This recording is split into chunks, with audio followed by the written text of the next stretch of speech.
गण्या, मित्र या शब्दावर एक कविता म्हणून दाखव. ओ बाई, एक माया मित्र होता दीड शहाणा, शाळेले बुट्ट्या मारासाठी ढुंडे बहाना.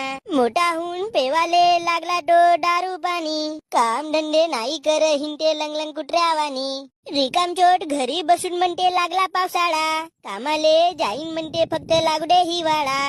तीनही ऋतू तो घरी बसून खाते, खाता खाता गुबेर आली का हगाले जाते. आरशात पाहून स्वतःला समजते तो शाहरुख खान, 10 वेळा सांगतो बापू तू आहेस गजाची गाणं. कॉलेजच्या पोरी दिसल्या का तो जाते मांग मांग, सरळ भाषेत म्हणते बाई हो का नाही सांग. पोरगी त्याला पायटेस म्हणते हु आर यू, आज चोम्या तिले डायरेक्ट म्हणते आय लव्ह यू. दुनियेच्या जत्रे मंदी भरपूर पोरं न पोरी, फिरमासाठी पटकन लटकवतेत गऱ्याले दोरी. पण माझाच मित्र न त्याची गोष्ट खरी, खाते कर्रान पटवते पापाची परी. ऐक माझ्या मित्रा नाही तर फोडतो तुझी ती घरी, अशील पागल लवला तरी तू आहेस आपला जिगरी. आता झाली बाई माझी वेळ जावाची घरा, पाडतलं हासासाठी मल फालो करा.